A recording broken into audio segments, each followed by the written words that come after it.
चलेंगे आगे। अरुण ने 525 रुपए में 150 अमरूद खरीदे और उन्हें 36 रुपए प्रति दर्जन की दर से बेच दिया। अरुण का लाभ या हानि परसेंटेज ज्ञात कीजिए। क्या होगा? ऐसे क्वेश्चन में आपको क्या करना है, आप 1 रुपए यानी एक चीज की वैल्यू को निकाल लो। 1 रुपए की वैल्यू को आप निकाल लो कि 1 रुपए में आपने कितनी वस्तु खरीदी है या फिर आपने 1 रुपए में कितनी वस्तुओं को बेचा है। तो इससे क्या होगा, आपका आंसर जल्दी आ जाएगा। 525 रुपए में कितना, 150 अमरूद खरीदे। क्या उसने, रुक जा, 150 अमरूद कितने रुपए में, 525 रुपए में खरीदे। तो अगर मैं बात करूं एक अमरूद का सीपी कितना होगा, एक के सीपी की बात करूं तो 525 को आप किससे भाग दे देंगे, 150 से। सोल्व कर लेंगे। 15 है 150, 15 × 45 कितना, 7 5, 15 पंजे 75, 10 से भाग दूंगा तो मैं कह दूंगा एक अमरूद का मूल्य आ गया 3.5 रुपए। बात आ रही है समझ में? उसके बाद उसने दिया है उन्हें 36 रुपए प्रति दर्जन की दर से बेच दिया। एक दर्जन में कितने होते हैं, 12, तो मैं कह सकता हूं 36 रुपए में 12 को बेच दिया होगा। तो 1 रुपए में कितना, एक वस्तु कितने में, यानी ये देखेंगे भाई 12 अमरूद का मूल्य कितना बन जाएगा, 36 बेचने का एसपी। ये है एसपी कितना, 36। तो एक का एसपी कितना हो जाएगा दोस्त, एक का एसपी हो जाएगा 12 36, 3 रुपए। तो मैं कह सकता हूं एक अमरूद को कितने रुपए में खरीदा होगा, 3.5 रुपए में, और एक अमरूद को कितने बेच दिया दोस्त उसने, 3 रुपए में। तो कितने का लॉस होगा, लॉस होगा आपका 0.5 का, लॉस होगा आपका 0.5 का। और आपको लॉस होता है या प्रॉफिट किस पे होता है, सीपी पे। सीपी कितना है, 3.5। हमें बताना है कितने का लॉस परसेंटेज में, तो परसेंटेज यानी 100% से मल्टीप्लाई कर दूंगा, कितना आ जाएगा, पॉइंट से पॉइंट खत्म हो जाएगा, 5 7 35, कितना बन गया, 1/7 और मल्टीप्लाई में 100%। 1/7 किसकी फ्रैक्शन होती है, 1/7 फ्रैक्शन होती है 14.28% अप्रोक्स में। क्या हुआ था, हमें लॉस हुआ था यानी हानि हो जाएगी 14.28, 14.28 के अप्रोक्स ये वाला ऑप्शन बनता है लॉस वाला।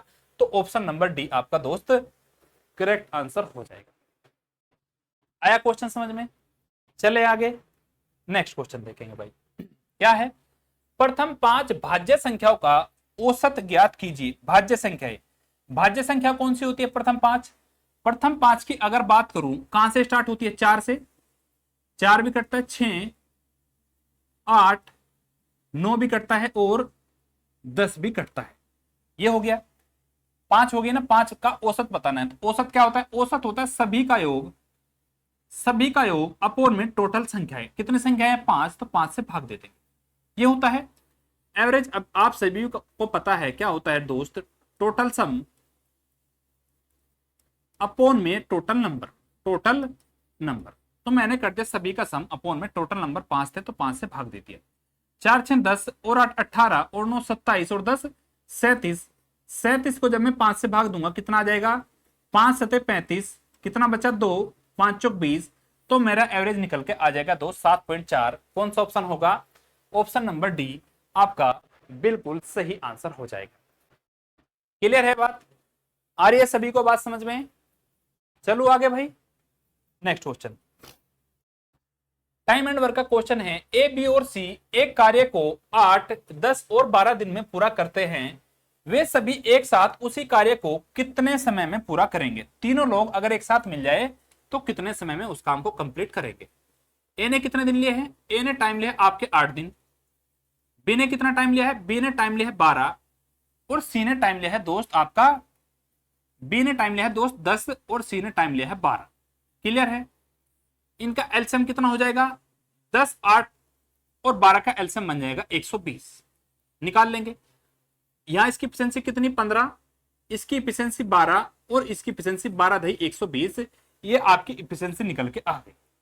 इतना सभी को पता है भाई, टाइम एंड वर्क में आपको पता है एफिशिएंसी कैसे निकालते हैं, निकाल ली। अब हम बताने वे एक साथ काम करें तो उस काम को कितने समय में कंप्लीट कर देंगे। अगर ए प्लस बी प्लस सी यानी तीनों मिलके एक दिन काम करे तो कितना काम कर लेंगे, 15 12 27 और 10 37। टोटल वर्क मेरे पास 120 है, एक दिन में करते हैं 37, तो 120 को काम करने में कितना समय, 120/37 सीधा सीधा आंसर है ऑप्शन नंबर ए आपका करेक्ट आंसर होगा। आपको फ्रैक्शन में लाने की जरूरत नहीं है, सीधा सीधा आपका आंसर आ जाएगा। चलें आगे। किसी देश की प्रारंभिक जनसंख्या कितनी है? 1,87,500। यदि जन्म और मृत्यु दर क्रमशः 13% और 9% है तो 2 वर्ष के बाद जनसंख्या ज्ञात कीजिए। 2 वर्ष के बाद जनसंख्या कितनी बचेगी हमें बताना है। क्या हुआ? 13% बच्चे जन्म लेते हैं और 9% मर जाते हैं, तो बचते कितने हैं? ओनली बचते हैं ओनली 4%। क्या होता है? 13% पैदा हुए, 13% पैदा हुए और 9% मर गए, तो कितने बच जाएंगे दोस्त? ये बचेंगे आपके 4%, ओनली बचेंगे 4%। तो 4% से मुझे काम करना है। क्या होगा? 4% की फ्रैक्शन वैल्यू कितनी होती है? आप बोलेंगे सर 1/25। 4% की फ्रैक्शन वैल्यू होती है 1/25। तो मैं बोलूंगा शहर की पहले साल जनसंख्या कितनी थी? 25। एक साल बाद कितनी होगी? 26।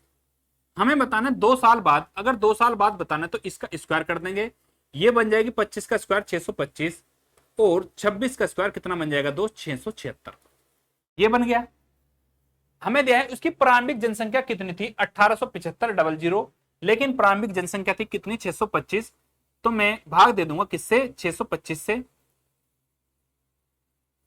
625 से 1875,000 किसकी वैल्यू है? 625 यूनिट की। हमें बताना है 2 साल बाद शहर की जनसंख्या कितनी है? 676। तो 2 साल बाद शहर की जनसंख्या इतनी हो जाएगी। यहां से आप सोल्व कर लेंगे, कितना आएगा? ध्यान से देखेंगे, ये 625 किससे कटता है? 25 से, और ये भी पक्का 25 से कटेगा। 25 सत्ते 175, 12 5 25 पंजे 125, 00। 25 से फिर काट लो, कितना? 25 ते 75, इसने फोन पे लिया, 25 ते 75, 300। 300 की आप इसमें मल्टीप्लाई कर दो तो आपका आंसर आ जाएगा। लास्ट में 2 जीरो आएगी। 3 छंग 18, 3 सत्ते 21 और 1 22, 3 छंग 18 और 1 19, ये आ जाएगा भाई। 25 ते 75, 3 छंग 18, 3 सत्ते 21 और 1 22, 3 छंग 18 और 2 20, 20 2 8 00, 20 2 8 00। ऑप्शन नंबर सी आपका करेक्ट आंसर हो जाएगा। आ रही है सभी को बात समझ में? चले आगे नेक्स्ट क्वेश्चन भाई। नेक्स्ट क्वेश्चन है 8.3 मीटर लंबे एक ऊर्ध्वाधर खंबे की छाया कितनी है? 4.15 मीटर लंबी है। उस पेड़ की ऊंचाई मीटर में ज्ञात कीजिए जिसकी समान परिस्थितियों में 40 मीटर लंबी छाया बनती है।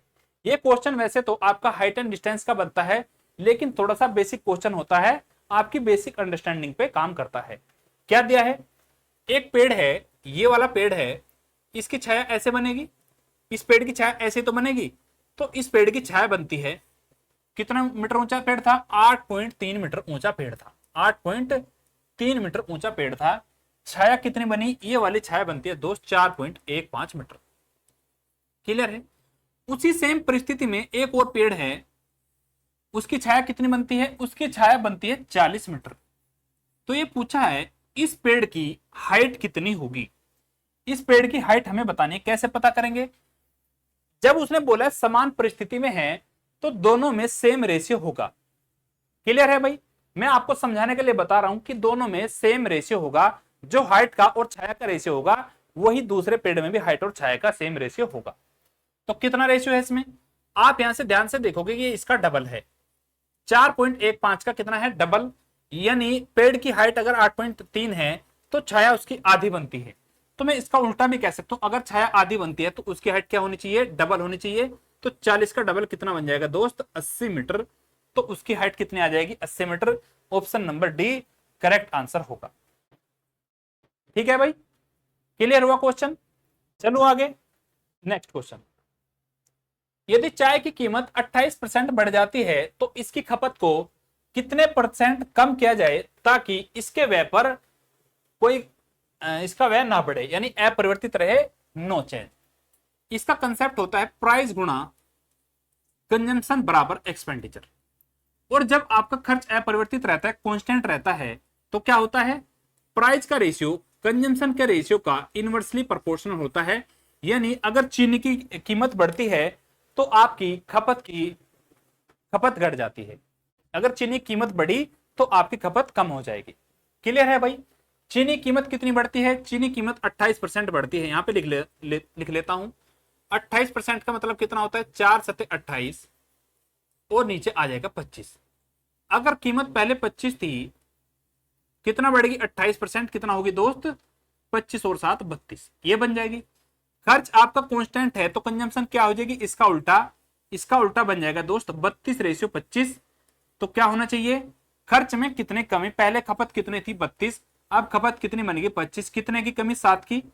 7 की कमी 32 पे, तो 100 पे कितने, ये हमें बताना है। आप इसको दूसरे मेथड से भी कर सकते हो, इसको आप 100 मान के भी कर सकते हैं। क्लियर है भाई? तो ये आपके खपत में कमी आ जाएगी। इसे और सोल्व कर लूंगा, 4 अठे 32, 4 से सोल्व करूंगा 25, तो ये आ जाएगा दोस्त आपका 25 सत्ते 175 अपॉन में कितना है? 8। इसे सोल्व कर लूंगा, 8 दूनी 16, 1 5 8 कम 8, कितना बचा? 7, 8 अठे 64, 21.8% के समथिंग आएगा। कौन सा ऑप्शन होगा? 21.8 के समथिंग नियरेस्ट में बताना है, तो 22% आपका करेक्ट आंसर होगा। 21% नहीं होगा, क्योंकि 21 से तो बड़ा है, तो 21 से बड़ा कौन सा हो जाएगा? 22%। और वैसे भी 21.8 लिखा है तो किसके नजदीक है? 22% के नजदीक है। क्लियर है भाई? चलो आगे, नेक्स्ट क्वेश्चन देखेंगे ध्यान से। एक व्यक्ति 4% वार्षिक साधारण ब्याज पर 2 वर्ष के लिए 5,000 रुपए उधार लेता है। वह तुरंत इसे दूसरे व्यक्ति को 25/4% की वार्षिक दर पर 2 वर्ष के लिए उधार दे देता है। इस लेन देन में उसके लाभ में की गणना कीजिए। क्या हुआ? ऐसे क्वेश्चन में कोई व्यक्ति था, उसने 4% पर ब्याज लिया और उसने 25/6% पर दूसरे को दे दिया। तो देखे कितना प्रॉफिट हुआ। इसने 4% पर लिया और 25/4% पर उधार दे दिया। 25/4% का मतलब कितना? 4 6 24, 1 4 दूनी 8 और 4 पंजे 20, 6.25% पर दे दिया। देखो कितना चालू आदमी है, 4% पर लिया और अपने ही दोस्त को कितने पे दे दिया? 6.25% पे दे दिया। तो एक साल में कितना प्रॉफिट कमाया? एक साल में आप बोलोगे सर 2.25% का प्रॉफिट कमाया। ये कमाया एक साल में, लेकिन उसने 2 साल तक ब्याज लिया है। कितने साल तक? 2 साल तक। अगर 2 साल तक लिया है तो 2 साल में कितना प्रॉफिट हो जाएगा? ये इसका प्रॉफिट हो जाएगा, इसकी 2 में मल्टीप्लाई करूंगा, ये आ जाएगा 4.5%। क्लियर है भाई? इस क्वेश्चन में आपका यही कंसेप्ट था, बाकी आपका क्वेश्चन इतना लेंथी बना के दे रखा है कि पता नहीं क्या हो जाएगा। तो प्रिंसिपल कितना है? 5,000 रुपए पर उसने कितना प्रॉफिट कमा लिया? 4.5% का। तो प्रॉफिट हो जाएगा उसका 5,000 का 4.5%। निकाल देंगे 4.5%। आपको पता है परसेंटेज से 2 जीरो और पॉइंट अगर हो और एक मल्टीप्लाई में जीरो हो तो ये भी खत्म हो जाएगी। तो 5 गुना 45 कितना होता है? 45 गुना 5 होता है 225। तो वो है जो है 225 रुपए का प्रॉफिट कमा लेगा। Option number D correct answer हो जाएगा। चलें भाई आगे, आ रही है बात समझ में? आप बोलेंगे जी सर। चलते हैं नेक्स्ट क्वेश्चन पे। 30 मीटर व्यास वाले तांबे के एक ठोस गोले को 10 सेंटीमीटर व्यास वाले तार के रूप में खींचा जाता है, तो तार की लंबाई हमें बतानी है। तार की लंबाई सेंटीमीटर में ज्ञात कीजिए। कितना दिया है? व्यास है, व्यास 30 मीटर, तो त्रिज्या कितनी हो जाएगी दोस्त? त्रिज्या हो जाएगी 15 सेंटीमीटर। 15 सेंटीमीटर किसकी है? ये तांबे के एक ठोस गोले की त्रिज्या है। फिर दिया है गोले को 10 सेंटीमीटर व्यास वाले तार के रूप में खींचा जाता है। तार का रूप क्या होता है? तार होता है यानी सिलेंडर का रूप होता है। सिलेंडर का फॉर्मूला क्या होता है? वॉल्यूम का पाई आर स्क्वायर एच। तो जब भी ऐसे पिघलाने वाले या खींचने वाले क्वेश्चन आते हैं तो इन क्वेश्चन में आपको वॉल्यूम के बराबर वॉल्यूम को रखना होता है। तो वॉल्यूम के बराबर आप वॉल्यूम को रख देंगे। आपने गोले को पिघलाया तो गोले का फॉर्मूला होता है वॉल्यूम 4/3 पाई आर क्यूब बराबर किसके होगा? सिलेंडर के वॉल्यूम के, पाई आर स्क्वायर एच। ये इसकी लंबाई हो जाएगी। पाई से पाई खत्म हो जाएगा, 4/3 आर की वैल्यू कितनी है दोस्त? 15। तो यहां आ जाएगा 15 का क्यूब, 15 गुणा 15 गुणा 15 बराबर किसके हो जाएगा? बराबर हो जाएगा आर स्क्वायर। आर की वैल्यू कितनी है? गोले इसका व्यास है कितना? 10, लेकिन त्रिज्या कितनी हो जाएगी दोस्त? 5। तो यहां आ जाएगा 5 गुणा 5 और हमें इसकी तार की लंबाई बतानी यानी हाइट आपको बतानी है। समझ में आ रही है बात? अब आप यहां से सोल्व कर लेंगे। कैसे होगा? 5 से 15 और 5 से 15 ये आ गया, 3 से ये 3 खत्म हुआ, तो एच की वैल्यू कितनी आ जाएगी, 4×3 = 12 और 12×15, तो ये क्या आ जाएगी एच की वैल्यू, यानी उसकी तार की लंबाई आ जाएगी 12×5 = 60, 12×12 और 6 = 18, 180 सेंटीमीटर तार की लंबाई आ जाएगी। ऑप्शन नंबर डी आपका दोस्त करेक्ट आंसर हो जाएगा। क्लियर है, आ रही है बात समझ में? चलो आगे नेक्स्ट क्वेश्चन भाई देखेंगे ध्यान से। 24, 17 और 9 सेंटीमीटर की भुजाओं वाले त्रिभुज का क्षेत्रफल सेंटीमीटर में ज्ञात कीजिए। मुझे भुजाएं दी है 24, 17 और 9, ये 3 भुजाएं मुझे दी है और मुझे इनका क्या बताना है, मुझे इनका बताना है एरिया। 24, 17 और 9 ट्राइंगल बना है इन भुजाओं से मिलकर 24, 17 और 9, और उस ट्राइंगल का मुझे फॉर्मूला, उस ट्राइंगल का मुझे क्या बताना है दोस्त, एरिया।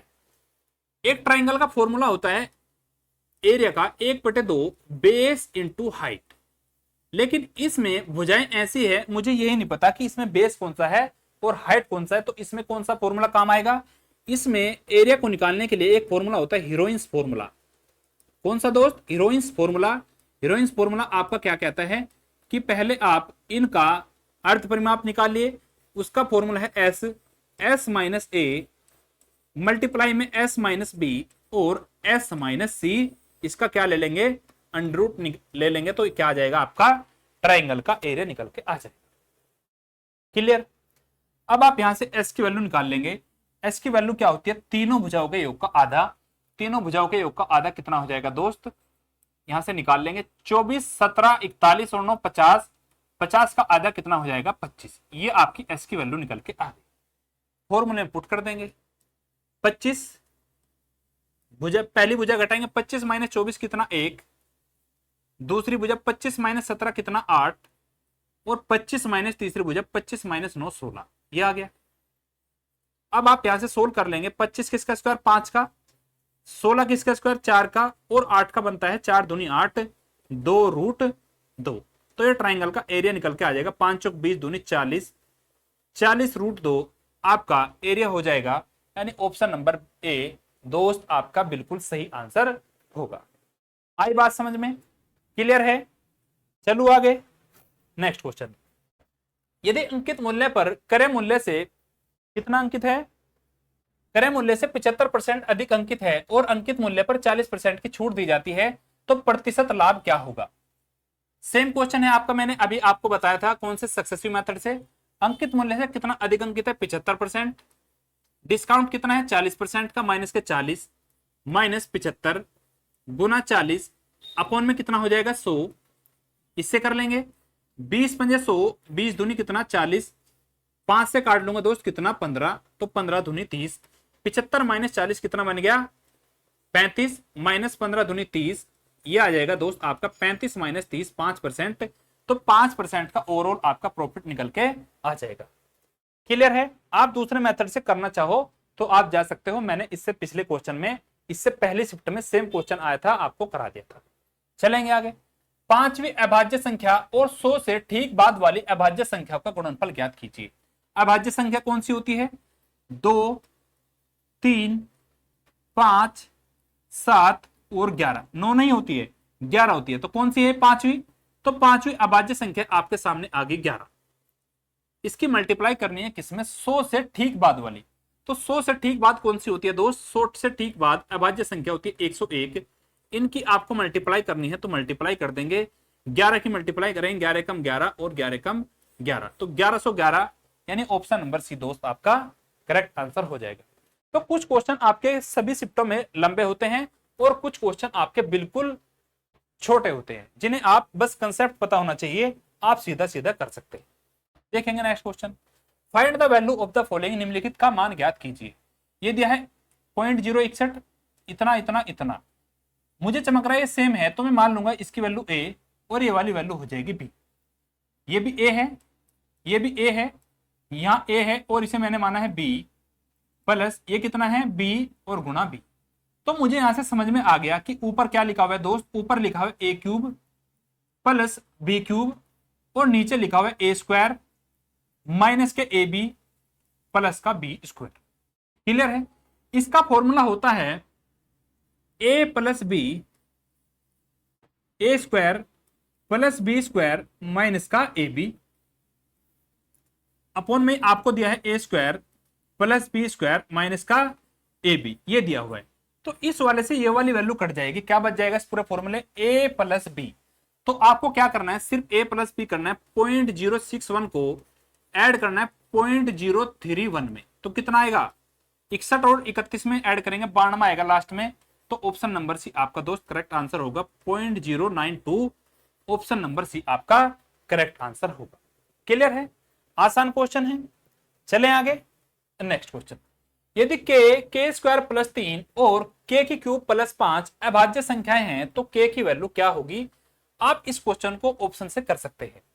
यदि आप ऑप्शन से करेंगे तो आपका टाइम बच जाएगा। तो पहला ऑप्शन रख के देखते हैं। अभाज्य संख्या आपको प्रूव करनी है, के की वैल्यू कितनी 2, दूसरे में के स्क्वायर 2 का स्क्वायर 4 प्लस 3 7 हो गया, और तीसरे में बन गया 2 का क्यूब 8 प्लस 5 कितना हो गया 13। तो 2 7 और 13 क्या है दोस्त, अभाज्य संख्या है।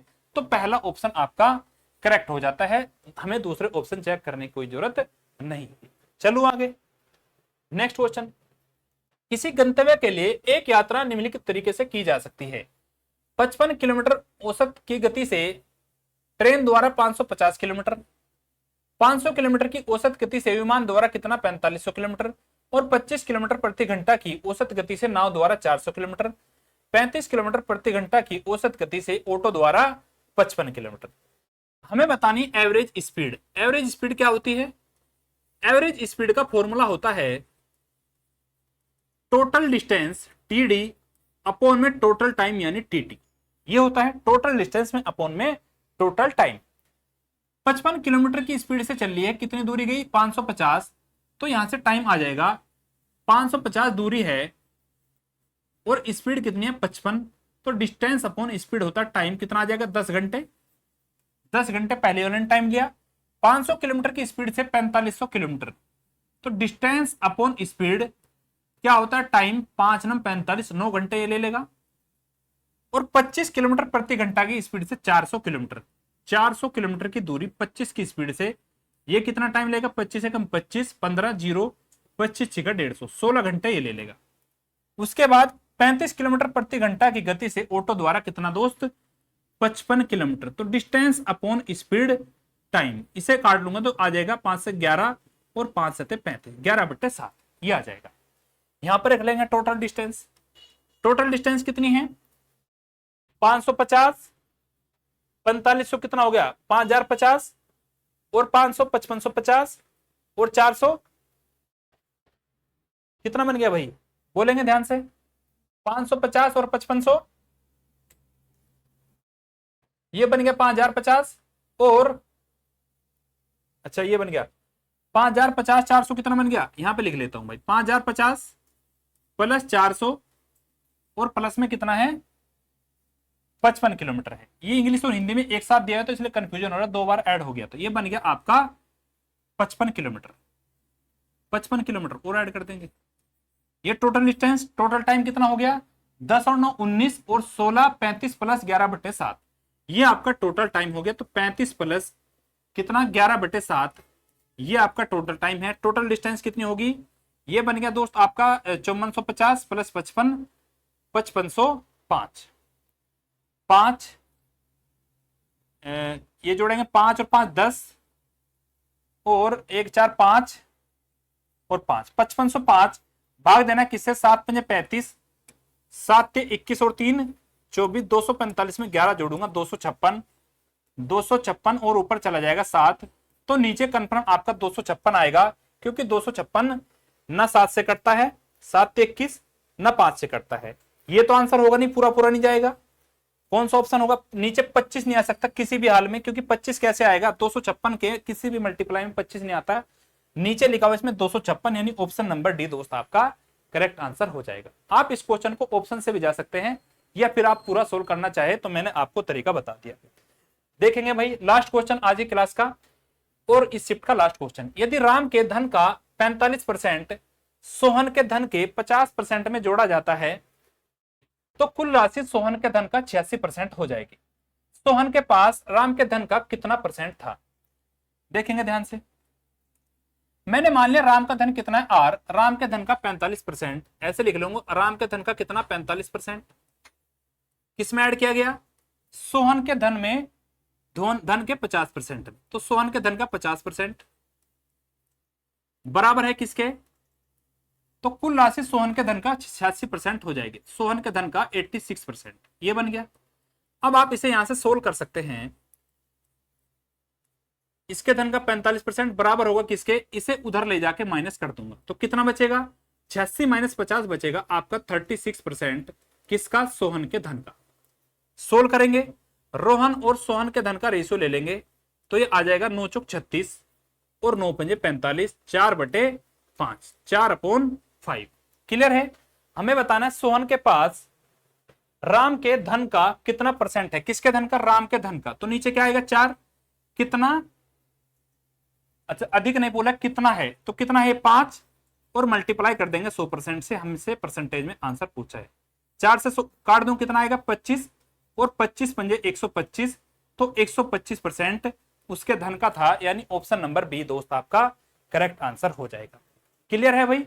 तो ठीक है, फिर आज यहीं तक रखते हैं, बाकी करेंगे कल। टेक केयर, बाय बाय, जय।